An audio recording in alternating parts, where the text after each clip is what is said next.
Donc bonjour à toutes et à tous. Du coup, on va pouvoir commencer cette session d'information sur la facturation électronique. Merci à vous d'être présentes et présents aujourd'hui. Merci aux personnes qui commencent un petit peu à se présenter dans le chat. N'hésitez pas à le faire si vous le souhaitez. Donc je rappelle avant tout que cette session d'information va être enregistrée et sera diffusée en replay. Donc voilà, n'hésitez pas à couper votre caméra comme je le disais tout à l'heure si vous ne souhaitez pas apparaître dans ce replay. Donc très rapidement, juste moi je vais me présenter. Donc je suis Maxime Bigot, je suis assistant administratif et budgétaire de la Fédération de l'art urbain. Pour rappeler très rapidement ce que fait la Fédération de l'art urbain. Donc la Fédération de l'art urbain, peut-être que vous le savez déjà, mais c'est une tête de réseau nationale qui est soutenue par le ministère de la Culture et qui œuvre au soutien et à la promotion de l'art urbain en France. Donc par art urbain, on entend les pratiques plastiques qui s'inscrivent dans l'espace public, que ce soit le graffiti, le street art, le néo-muralisme et d'autres, et que ces pratiques soient légales ou illégales. Et le rôle de la fédération, c'est donc de créer du lien entre ses adhérentes et adhérents. Hop, je continue à admettre certaines personnes. Bienvenue aux personnes qui nous rejoignent. Et puis donc voilà, créer du lien entre les adhérents et les adhérentes de la Fédération de l'art urbain, qui sont essentiellement des artistes, mais il y a aussi des porteurs de projets, porteurs et porteuses de projets, de les accompagner professionnellement, notamment via de la ressource et des outils professionnels, des rencontres qui sont organisées, des sessions d'information comme celle qui vous est proposée aujourd'hui. Hop. Désolé, j'accueille d'autres personnes. Bienvenue aux personnes qui nous rejoignent.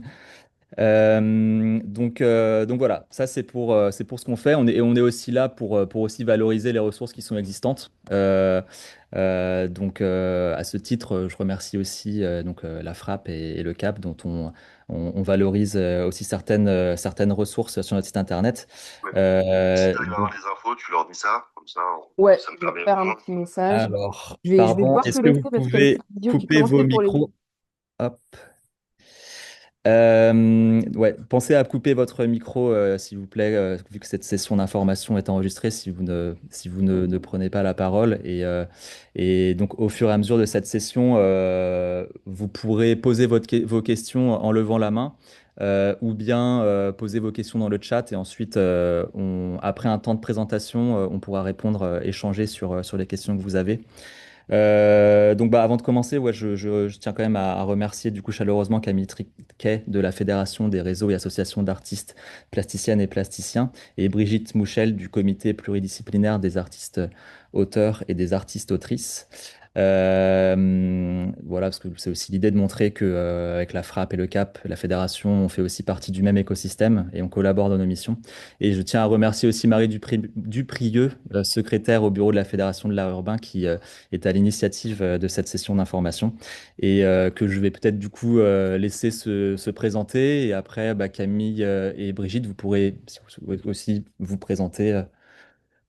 Euh, Oui, je veux bien commencer si tu veux. Donc, Marie Duprieux, donc, comme l'a dit Maxime, je suis secrétaire de la Fédération de l'art urbain et donc active dans le milieu de l'art urbain. Je gère le mur de Vannes. J'habite en Bretagne, donc je suis à Vannes. Et je suis également vice-présidente de l'association L'Art prend la rue sur Vannes.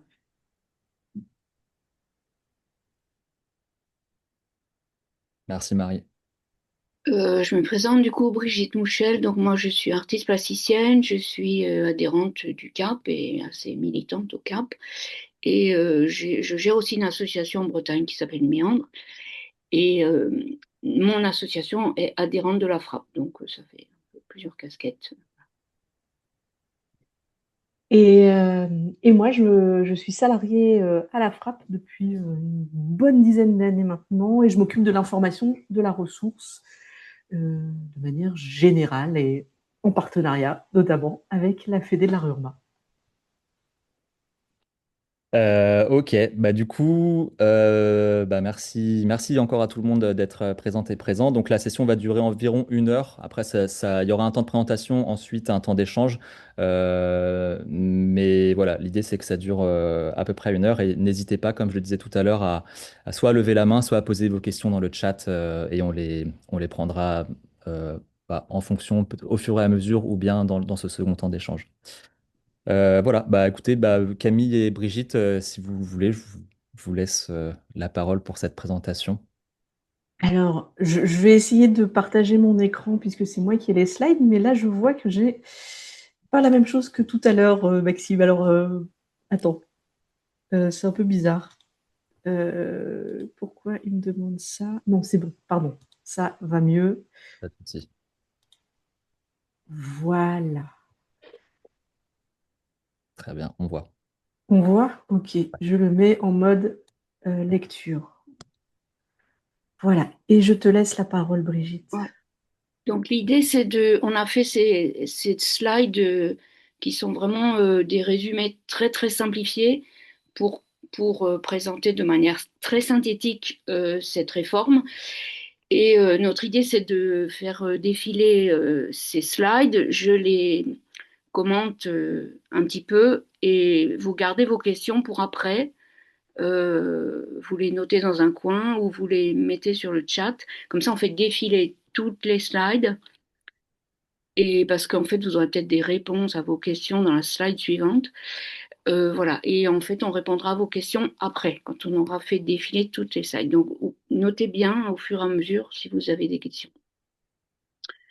Donc, voilà. Donc, déjà, dans un premier temps, tous les artistes-auteurs sont concernés par cette réforme. Même si vous avez opté pour la franchise en base de TVA. Parce qu'en fait, la réforme concerne toutes les entreprises qui sont assujetties à la TVA et la profession d'artiste-auteur est assujettie à la TVA. Après, on peut choisir la franchise en base, mais de base, on est assujetti à la TVA, donc la réforme nous concerne.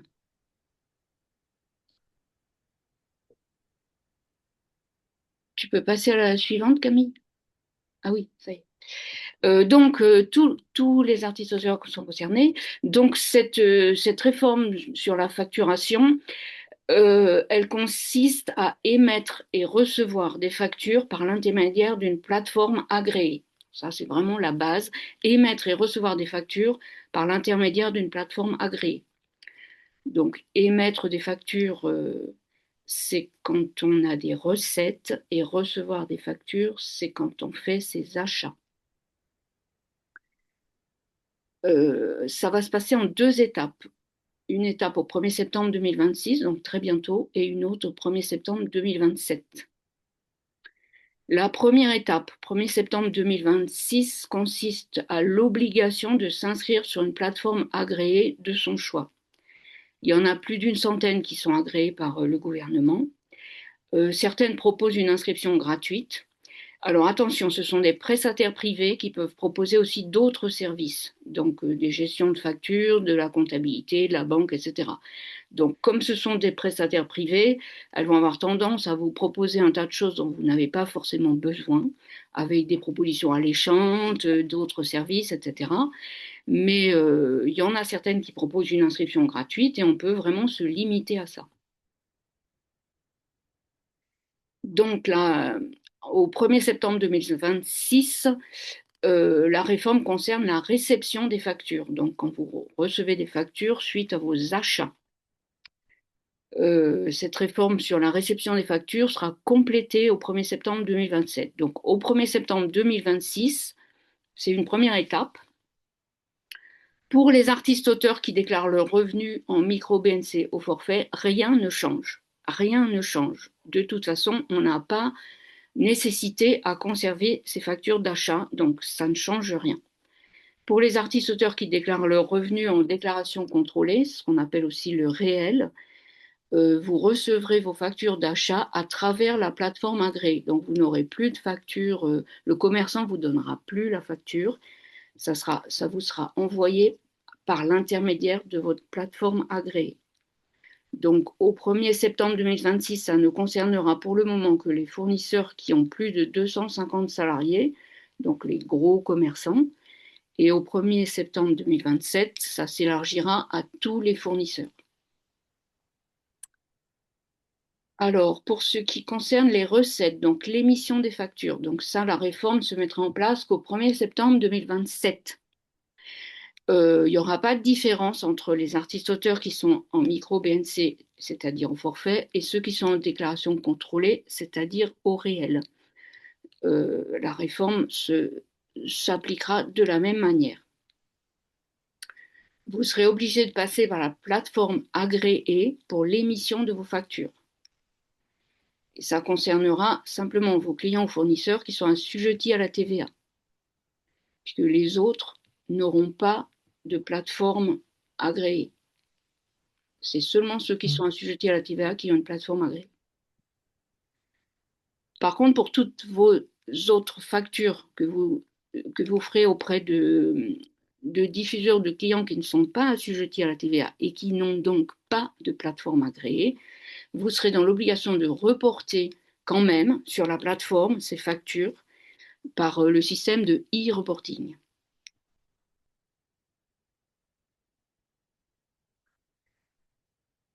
Donc, comme je disais, cette émission de facture à travers la plateforme agréée ne concernera que les clients ou diffuseurs assujettis à la TVA. Et les factures devront être aux normes. Du coup, il y aura une espèce d'endroit où, enfin, comme ce n'est pas encore en place, on ne sait pas à quoi ça va ressembler, mais où en fait on vous demandera le numéro de SIRET et un tas d'informations sur des normes en fait de facture. Et notamment une chose assez nouvelle, il faudra indiquer s'il s'agit de livraison de biens ou de prestation de services. Donc dans nos métiers d'artiste-auteur, c'est un peu des termes bizarres.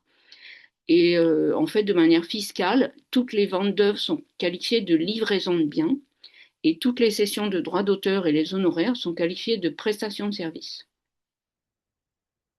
Donc ça, d'ici septembre 2027, il faudra un petit peu que vous compreniez cette histoire de prestation de services ou de livraison de biens.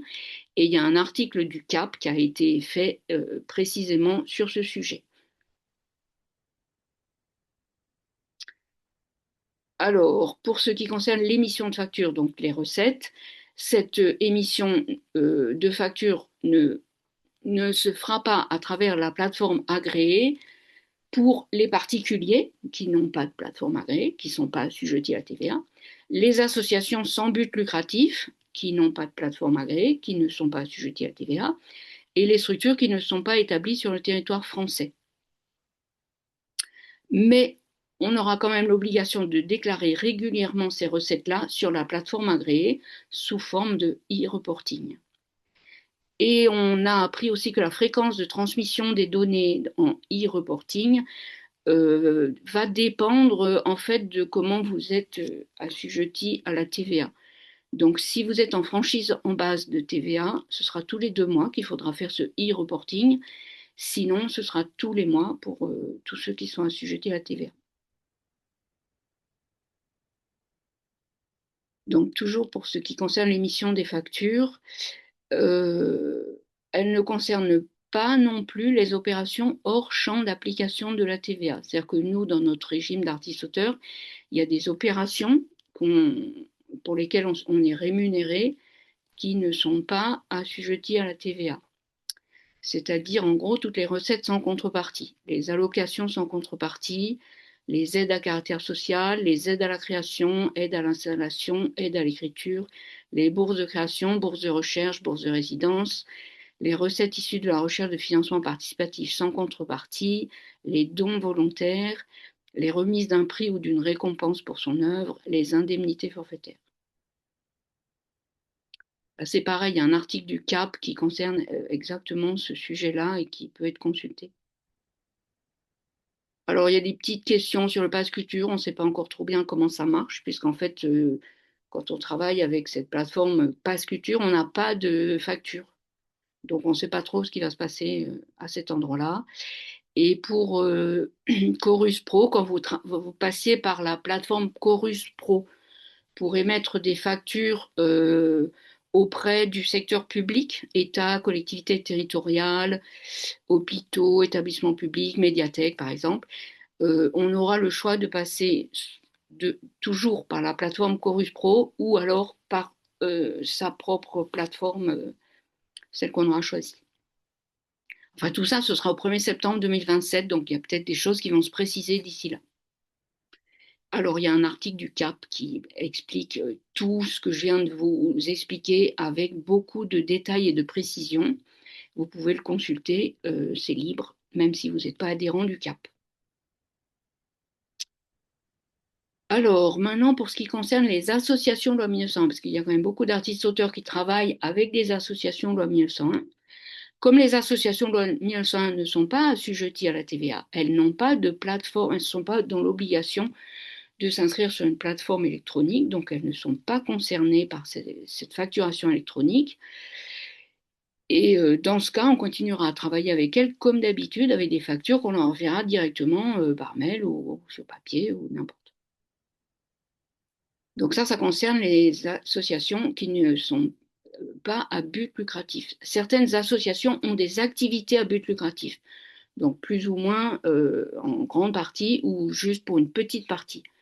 S'il y a des activités lucratives de l'association loi 1901, elles sont obligées de s'inscrire sur une plateforme de facturation électronique. Et donc, du coup, ça fonctionnera comme avec vos autres diffuseurs qui ont des plateformes de facturation électronique. Alors, la différence entre une association loi 1901 à but non lucratif qui réalise des activités commerciales ou non, ça dépend de la gestion, si elle est intéressée ou pas. Ça dépend si les activités commerciales ne concurrencent pas le secteur privé ou pas. Ça dépend si les activités lucratives représentent une part marginale du budget de l'association et sont d'un montant inférieur à 81 051 € en 2026. Donc, si ces conditions sont réalisées, l'association est considérée comme non assujettie à la TVA.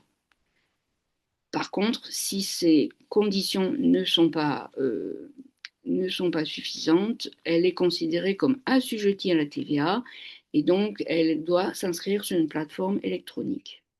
Donc selon que l'association avec qui vous travaillez est à but non lucratif ou pas, vous fonctionnerez avec des facturations comme avant ou vous passerez à la facturation comme avec les autres diffuseurs assujettis à la TVA. Voilà. Donc j'imagine que vous avez plein de questions. C'était peut-être un peu rapide, mais en gros, c'est pas très compliqué au final, hein. C'est vraiment un truc assez simple. Voilà, donc on va prendre peut-être les questions. Donc si vous avez des questions, vous levez la main. On verra si c'est moi qui réponds ou Camille selon la question. Et puis sinon, vous pouvez aussi mettre des questions sur le chat. On y répondra au fur et à mesure. Ouais, merci beaucoup Brigitte. Alors n'hésitez pas, même si je- c'est des questions qui ouais. semblent bêtes. Je rappelle juste pour là les personnes qui voudront poser des questions parce qu'il y a plusieurs personnes qui nous ont rejoints en cours de présentation que du coup cette session elle est enregistrée, elle sera diffusée en replay donc pour des questions de droit à l'image si jamais vous ne souhaitez pas si vous prenez la parole et vous ne souhaitez pas apparaître vous pouvez couper votre caméra. Voilà. Alors on a une question, on a une première question dans le chat de Lucie Fletti. Est-ce que vous avez une plateforme gratuite à conseiller? Oui, ben, il y a plusieurs fois cette question. Donc, effectivement, c'est la question. Donc, en fait, on ne peut pas vous la conseiller comme ça en ligne sur un truc qui va être enregistré parce que comme c'est des plateformes commerciales, on ne peut pas faire la pub pour les uns ou les autres. Mais sachez qu'il y en a des gratuites qui sont conseillées par les syndicats. Donc, allez sur le Facebook des syndicats, notamment le CAP, il y a on conseille certaines plateformes. Il y en a plusieurs en fait qui sont assez simples d'inscription et qui sont gratuites. Où en fait il y a beaucoup d'artistes-auteurs qui se sont inscrits parce que depuis quelques semaines là en fait ça circule un petit peu l'information. Et, euh, et voilà, c'est des inscriptions assez faciles en fait. En général, on vous demande votre numéro de tirette. La plateforme vérifie que c'est bien vous avec le bon numéro de tirette. Et puis voilà, c'est tout, vous êtes inscrit. Comme c'est des plateformes commerciales, il y a des chances qu'après, elles vous envoient quand même un tas de petits de petites lettres d'info ou des informations pour vous dire, ah, si vous avez envie, vous pouvez aussi prendre ce service-là, c'est vachement intéressant et tout ça. Bon, voilà. Si vous avez vous-même déjà un comptable ou si vous faites votre comptabilité à travers une plateforme, sans doute que ces plateformes proposent l'inscription à la facturation électronique. Donc à voir avec eux si, avec votre comptable ou avec la structure de comptabilité que vous utilisez, si ça existe à cet endroit-là. En fait, ouais, Désolée, on ne peut pas vous donner des noms comme ça en public. il y a effectivement plusieurs types, on va dire, de prestataires. Il y a aussi les banques qui proposent ce type de service. Il y a aussi, donc, comme le disait Brigitte, via les comptables, il y a aussi les associations de gestion agréées. Certaines ont développé leur propre logiciel. Mais comme le disait Brigitte, ils peuvent, dans le lot, vous demander de souscrire à d'autres options. Donc, sans citer personne, mais certaines solutions proposent, enfin, vous obligent à créer, à avoir un compte professionnel, ce qui n'est pas une obligation en tant qu'artiste, auteur, artiste, autrice. Vous n'avez pas l'obligation d'avoir un compte professionnel. L'obligation est d'avoir un compte à part, un compte dédié à votre activité professionnelle, mais ce n'est pas un compte professionnel qui est aujourd'hui nécessaire. Donc ça, c'est un peu la première alerte, le premier point de vigilance. Donc si voilà, l'un de ces prestataires vous demande d'avoir un compte professionnel pour pouvoir souscrire à l'option facturation électronique, ben, allez voir ailleurs, parce que forcément, c'est ouvrir un compte professionnel, c'est plus coûteux que d'avoir un compte simple, dédié. Premier point de vigilance. Et le deuxième point de vigilance, c'est aussi au moment donc, où vous avez choisi votre plateforme. Certaines plateformes, là aussi je peux citer personne, mais certaines plateformes, donc une fois la phase de l'inscription réalisée, en fait, l'inscription permet, j'allais dire, automatiquement de générer, alors que je vous dise pas de bêtises, le fait de pouvoir réceptionner des factures. Il faut aller voir ensuite dans le paramétrage de son compte pour pouvoir activer aussi l'option émettre des factures. Ça se fait en 2 temps, en fait. Il y a certaines plateformes où il faut aller vérifier que les 2 choses ont bien été activées, en fait. Même si, encore une fois, ça ne concerne que le 1er septembre 2027 pour qu'on puisse activer les 2, je ne sais pas comment on peut dire ça, mais flux de facturation électronique. Mais voilà, moi, ce que je voulais juste compléter par rapport à ce que disait Brigitte. Alors, je vois une autre question. Est-ce que quelqu'un a levé la main? Non. Je vois une question. On a des artistes qui cumulent le statut artiste-auteur et une micro-entreprise à côté pour les activités qui sortent de la création. Pour eux, la facturation électronique, ça se passe comment? Une seule plateforme ou 2 gestions séparées? Alors, en fait, ça dépend s'ils ont le même numéro de SIRET ou pas pour les deux. Alors, normalement, le SIREN, c'est le même. Le SIREN, de toute façon, quel que soit le nombre d'activités qu'on a, sous différentes formes, artiste-auteur, micro-entreprise ou d'autres, ce sera le même pour la personne. Après, on peut choisir, pour pouvoir différencier dans sa comptabilité, de faire varier les derniers chiffres du numéro SIRET, parce que ceux-là vont être différents selon l'adresse du siège social.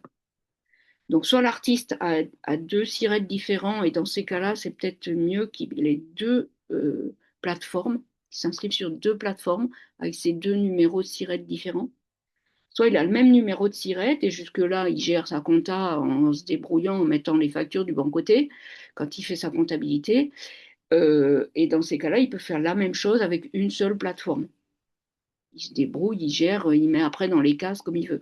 En fait, la plateforme va servir juste à recevoir les factures. Jusque-là, tu les recevais, le commerçant te les donnait en papier ou tu les recevais par mail et puis toi, tu les classais soit dans ta micro-entreprise, soit dans ton entreprise artiste-auteur. Bah, tu feras pareil, en fait. Ce sera pareil. Après, alors c'est vrai que c'est pas une situation qu'on a encore rencontrée, puisque en réalité, rien n'a encore démarré. Mais je me demande quand même, puisque au moment de l'inscription, tu dois indiquer ton numéro SIRET, Oui. ça veut donc dire que avec une adresse email associée aussi, c'est peut-être quand même possible d'avoir le même prestataire, la même plateforme, mais en dissociant les deux comptes en fait. Donc peut-être imaginer une adresse email différente en fonction du numéro SIRET en fait. Donc c'est-à-dire vraiment générer deux inscriptions différentes, donc avec chacune un numéro SIRET et chacune une adresse email différente pour éviter la confusion. Mais c'est vrai que ça, Marie, j'ai pas encore testé. J'avoue que c'est une bonne question, Non, mais non, non. je Et je pense pense qu'il que ça doit faut. dépendre des plateformes parce qu'en fait, elles ont toutes un peu de leur le système d'inscription. Bon, à part te demander ton numéro de SIRET et tes coordonnées, j'imagine que les, la démarche est un peu différente selon les uns et les autres, quoi. Donc peut-être à un moment, moi quand je me suis inscrite, ils m'ont demandé mon numéro de SIRET et ils ont vérifié que c'était la bonne activité. Je devais leur confirmer que c'était cette activité-là et que c'était bon. Donc peut-être si eux, ils repèrent que tu as deux activités différentes, à ce moment-là, peut-être ils te donnent le choix d'avoir deux endroits différents sur la même plateforme pour recevoir les factures de l'une et l'autre activité. Mais bon, ça, c'est à voir en le faisant, je pense. Après, bon, après deux plateformes différentes, ça fait deux risques différents d'avoir des publicités pour s'inscrire à d'autres services, etc., quoi. C'est vrai que c'est peut-être mieux de simplifier, d'en avoir qu'une.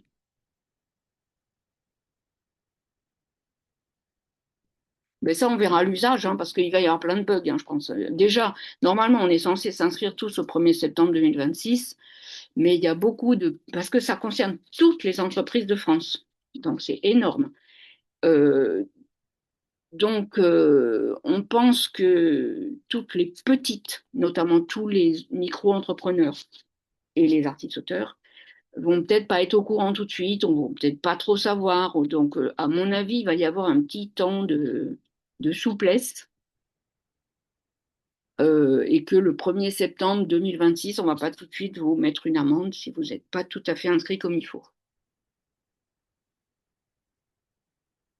Et certains artistes-auteurs ont reçu un mail des impôts en leur disant vous n'êtes pas encore inscrit sur une plateforme, dépêchez-vous, mais pas tous. Donc je ne sais pas comment ils ont fait l'envoi et peut-être un peu au hasard comme ça en piochant. Je sais pas.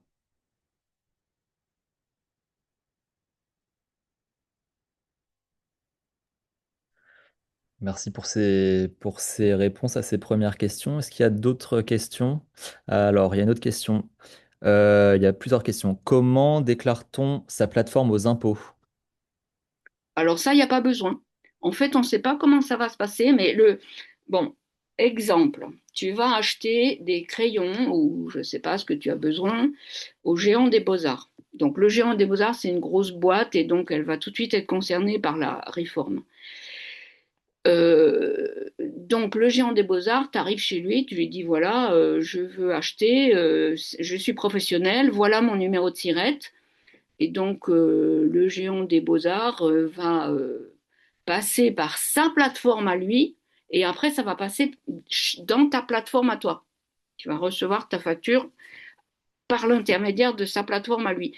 Donc, on ne sait pas tellement par quel miracle ça va se passer, mais si on a bien compris, ça va passer aux impôts et puis revenir chez l'autre. Voilà. Donc, les impôts vont être au courant. Il n'y a pas besoin de faire aucune démarche. J'étais En, pas bien claire là, je crois que en, si. En fait, au moment de l'inscription sur la plateforme, La plateforme demande aux inscrits de signer un mandat, en fait, dans lequel on autorise en fait la plateforme à communiquer nos informations. Alors, je sais plus, je me souviens plus du terme qui est utilisé, mais en fait, une sorte de base de données ou de banque publique. Je sais plus comment ils ont formulé ça, mais c'est là, en fait, je pense que tout le monde va être recensé dans une giga, méga base de données, mais gérée par l'administration, et je pense que ce sera l'administration fiscale, en fait. Donc, voilà, quand on s'inscrit, on signe ce mandat-là, enfin, ouais, où on autorise donc la plateforme à communiquer nos informations, je pense, donc aux impôts. Je pense que c'est comme ça que ça va se faire.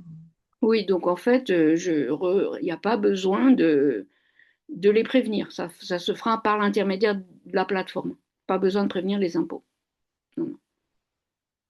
Alors en fait, officiellement, ils annoncent que cette réforme, elle est là pour simplifier la vie des entreprises. C'est officiel. Et autre raison, officielle aussi, pour contrôler la TVA. Pour contrôler que toute la TVA due rentre bien dans les caisses.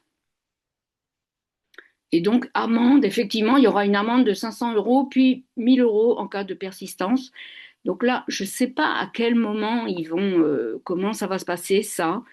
Euh, Comment ils sauront, en fait, que telle et telle entreprise n'a pas de plateforme. Parce que, bon, si on est un artiste au forfait, en micro BNC, il y a toute la première année où on ne va pas utiliser cette plateforme. Donc, bon, comment les impôts sauront que... Bon, je ne sais pas trop. En tout cas, ils menacent d'une amende. C'est vraiment pas très sympa.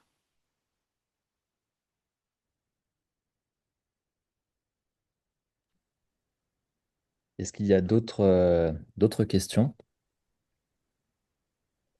Pour répondre à la question qui s'est posée Brigitte au sujet de la première année d'installation, je crois que l'INSEE communique régulièrement aux impôts à chaque fois qu'on déclare le début d'une activité.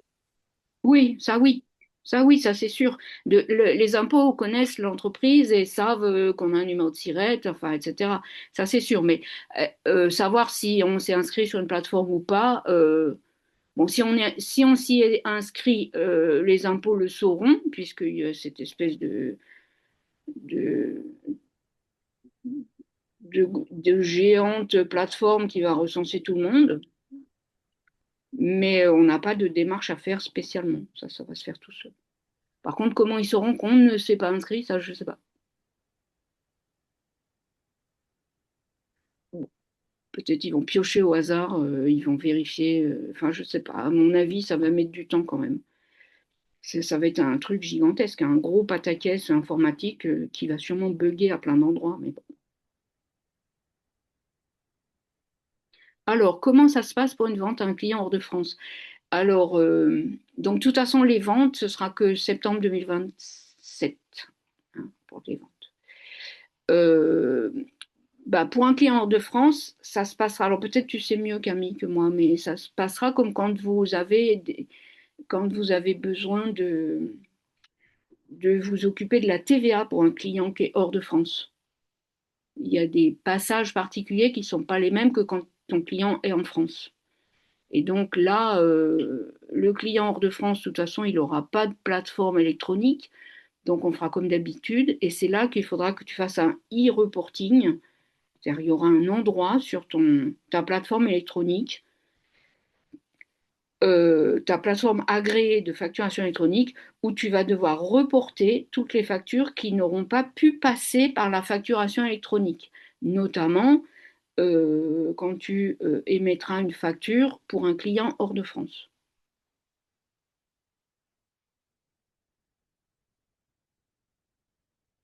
Alors, le e-reporting, à quel moment on doit le faire? Donc, de toute façon, ce sera à partir de septembre 2027.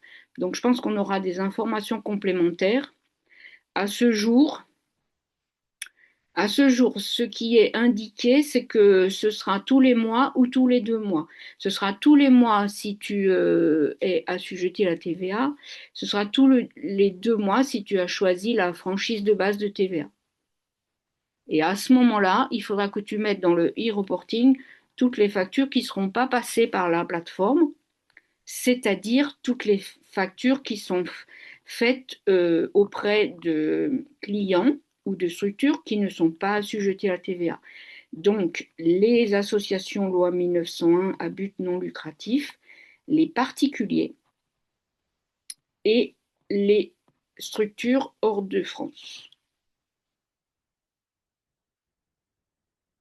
Mais comment ça se passera exactement, on ne sait pas. On ne sait même pas à quoi ressemblera le portail, en fait, parce que c'est seulement dans une année.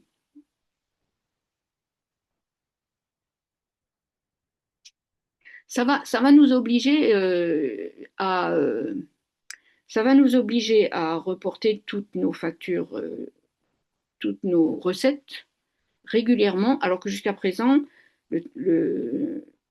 notre compte de résultat pour calculer le BNC, on le faisait en fin d'année ou en tout début d'année suivante.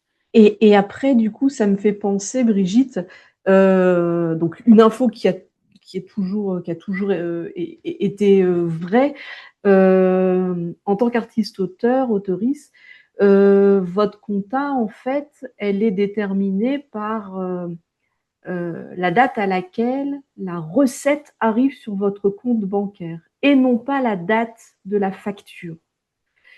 Donc là aussi, il y a peut-être des choses qui ne seront pas si évidentes que ça entre ce qu'on va déclarer sur la plateforme, c'est-à-dire des dates de facture, mais qui pourraient ne pas correspondre en fait à nos années fiscales en fait.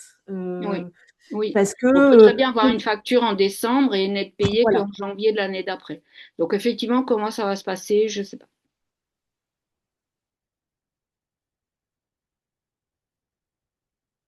Donc franchise de TVA pour Gênes.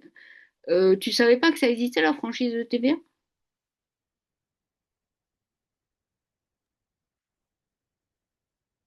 Tu fais, tu fais, tu fais tu fais des factures avec la TVA et tu déclares ta TVA tous les, je sais pas combien, trimestres ou tous les ans aux impôts. Ne réponds rien, Jane, c'est enregistré. Fais gaffe si les impôts écoutent Non, tu après. peux mettre dans le chat. Enfin bref, donc oui. En fait, quand on est artiste-auteur, normalement, on est assujetti à la TVA, c'est-à-dire qu'on récupère la TVA sur ses achats et on redonne à l'État la TVA sur ses recettes. Donc comme les commerçants, comme les artisans, etc. Ça, c'est le principe de base. Mais on a une option qu'on peut choisir qui s'appelle la franchise en base de TVA, où en fait, on choisit de ne pas être concerné par ça. C'est-à-dire, on récupère pas la TVA sur ses achats et on ne la redonne pas à l'État sur ses recettes. Ça simplifie un peu la vie parce que du coup, on n'a pas à faire des déclarations de TVA. Ceci dit, on peut y perdre éventuellement un peu d'argent parce que nos achats, la TVA sur nos achats, c'est 20%. Et sur nos recettes, c'est soit 5,5, soit 10. Donc en fait, il y a beaucoup d'artistes-auteurs qui font leur déclaration de TVA, qui finalement ont une espèce de petite recette, entre guillemets, de TVA en fin d'année, ou tous les trimestres, selon comment ils font leur déclaration. Donc le gouvernement nous propose d'être en franchise de base de TVA en nous disant ça va vous simplifier la vie, mais en fait, eux, ça leur évite d'avoir à nous redonner un peu de TVA. Je ne sais pas si je suis claire. Quand on achète quelque chose, en général, c'est 20% la TVA. Les crayons, les papiers, tout ce qu'on veut. Et quand on a des recettes, la TVA, elle est beaucoup moindre, c'est 10% ou 5,5.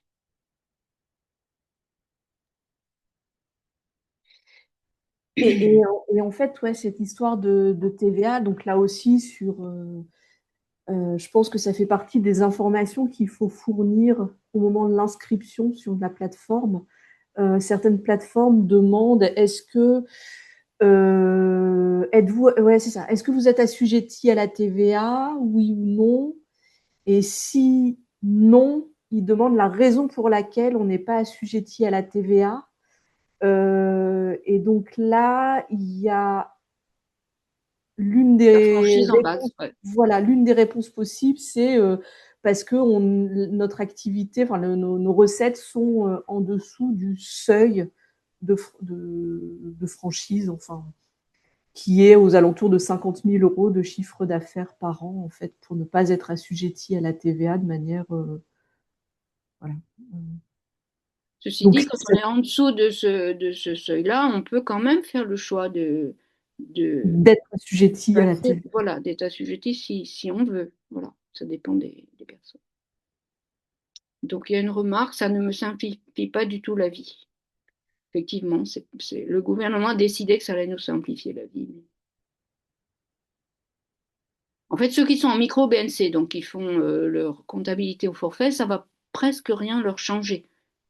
Ça va. Quand tu es au forfait, en fait, tu ne t'occupes pas de tes factures d'achat. Ça n'existe pas, en fait. Tu ne les, enfin, tu peux les récupérer pour toi si tu as envie, mais tu n'as aucune obligation de récolter tes factures d'achat. Tu peux aller acheter des choses au magasin sans leur dire que tu es professionnel. Après, quand tu es au forfait, ce qu'il faut, c'est que tu comptabilises, tu fasses l'addition de tes recettes en fin d'année. Et donc là, il faut, en face de chaque recette, que tu aies une facture ou une trace de tes recettes. Et ça concerne la réforme au 1er septembre 2027. Donc là, au lieu de passer par Internet ou de faire une facture directement à ton diffuseur sur papier ou par mail, tu passeras par la plateforme. Voilà.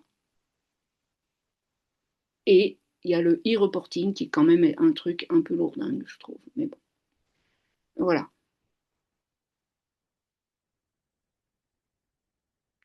Alors,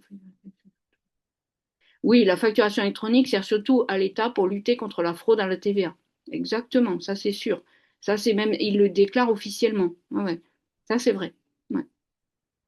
Ils veulent aller chercher toutes les TVA qu'ils ne récupèrent pas parce que ça passe un peu dans le flou ou dans des choses non déclarées. Donc là, à travers la facture, on aura beaucoup moins il y aura beaucoup moins de triche de TVA. Oui, et c'est européen, effectivement. Je lis le petit message jusqu'au bout. C'est une réforme européenne, c'est-à-dire que la France met en place cette réforme parce que l'Europe oblige à la mettre en œuvre.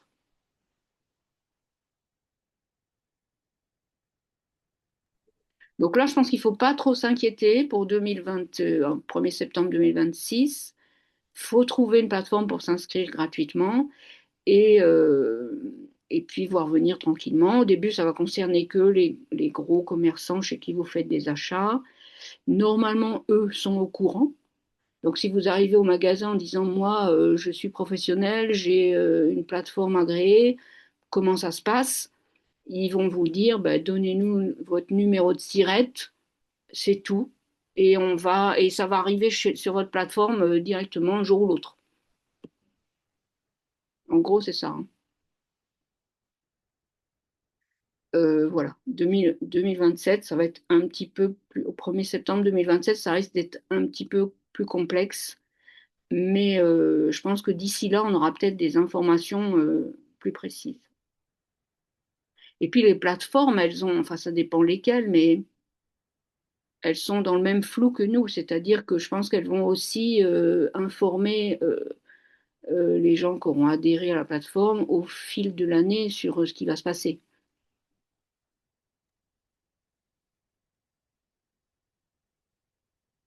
Les syndicats aussi, hein, vont vous informer au fur et à mesure. Vous pouvez aller sur le site du CAP sans être forcément adhérent au CAP, et il y a aussi une plateforme Facebook du CAP qui est ouverte à tout le monde, on n'est pas obligé d'être adhérent. La FRAP aussi va informer, notamment du côté des associations, savoir comment faire avec les artistes, parce qu'il y a, de savoir que les assos ne sont pas obligés d'être inscrits sur une plateforme agréée, tout le monde ne le sait pas en fait. C'est-à-dire que l'artiste, il va peut-être vouloir passer par sa plateforme pour être payé par l'association, alors qu'en fait, ça marche pas comme ça.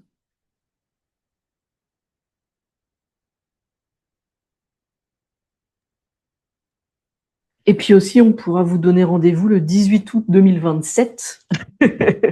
Maxime organisera une deuxième session. Pour les recettes. On se mettra à jour et on organisera une deuxième session pour répondre à toutes vos questions.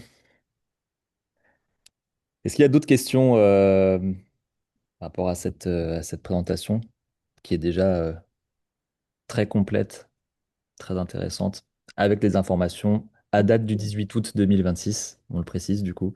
Oui, bah oui. Ouais. Oui, merci Marie pour les liens. Ouais. Merci pour les ressources. Et Euh, puis voilà, comme le disait Maxime, on est tous les quatre aussi à votre disposition pour les questions qui pourraient se poser par la suite. Et donc n'hésitez pas à nous contacter aussi via enfin, tous les moyens possibles. Oui, oui, oui, oui. Alors, connaissez-vous les pays en Europe qui ont déjà ce processus? Oui, alors il me semble que justement sur les conversations du CAP, quelqu'un avait cité un pays où ça marche déjà. Voilà, je ne me rappelle plus. Mais je pense, oui, il y en a qui ont commencé à le mettre en place.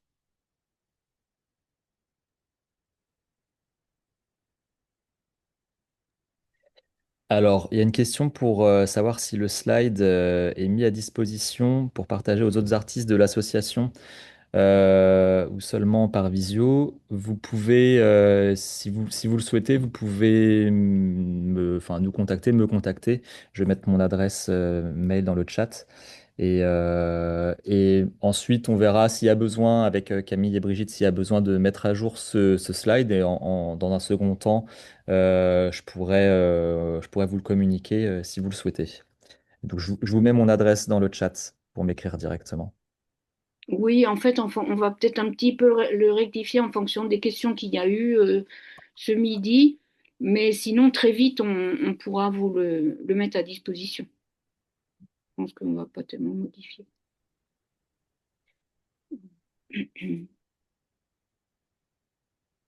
Sinon, n'hésitez pas à aller sur le site de la Frappe. Il y a un onglet ressources avec plein de choses hyper intéressantes et précises et fiables. Et sur le site du CAP aussi, il y a beaucoup d'informations très précises et très fiables, avec des renvois vers le site du gouvernement, vers les documents administratifs, etc. Ouais. Je vous conseille plutôt le site du CAP. Il est plus mis à jour sur cette question de la facturation électronique que Oui, nous. sur cette question, mais sur d'autres questions, il y a plein de choses très bien faites et fort utiles. A priori à destination des associations, mais ça, c'est beaucoup plus large que ça. Et les artistes, ils trouvent aussi beaucoup d'informations utiles et surtout fiables et que Camille met à jour régulièrement. Bien, s'il n'y a pas d'autres questions, peut-être on peut s'arrêter là. Mhm. En tout cas, merci beaucoup vraiment Brigitte et Camille pour cette super présentation très complète. Et merci à vous toutes et tous d'avoir assisté à cette session d'information, d'avoir aussi, enfin, j'espère qu'on a pu répondre à vos questions. N'hésitez pas, comme disait Camille, à nous contacter directement. Vous pouvez trouver nos contacts sur les sites internet que Marie a partagé dans le chat. Du coup, là, voilà, comme je le disais en début de session, donc cette session a été enregistrée, donc elle sera diffusée sur nos réseaux. N'hésitez pas à consulter, à partager s'il y a des personnes qui pourraient être intéressées aussi par ces enjeux-là. Et vous pouvez consulter les autres sessions d'information sur le site qui ont été organisées par la Fédération de l'art urbain sur le site internet avec des thèmes qui sont assez divers comme le droit d'auteur dans l'espace public ou la responsabilité pénale ou les appels à projets, voilà, des choses un peu plus spécifiques. Et puis bah voilà, je ne sais pas si vous voulez rajouter quelque chose, Camille et Brigitte. Non, Non, pas d'inquiétude. Bonne pas fin d'inquiétude. d'été. Oui, non, pas d'inquiétude. Bonne fin d'été et voilà. Et du coup, avant 1er septembre, donc ça vient très très vite, mais je pense qu'il y a un petit flou quand même, une petite. On va pas vous sauter dessus tout de suite si c'est pas au 1er septembre. Et l'activation, franchement, sur une plateforme électronique, ça prend 10 minutes. Donc, vous pouvez le Oui, c'est faire tout simple, quoi. effectivement le 30 août à 23 heures, ça prendra Ouais. 10 minutes. Et ça va.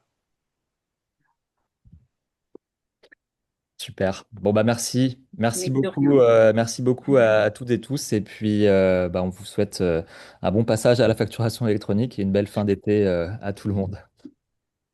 Au À revoir. bientôt.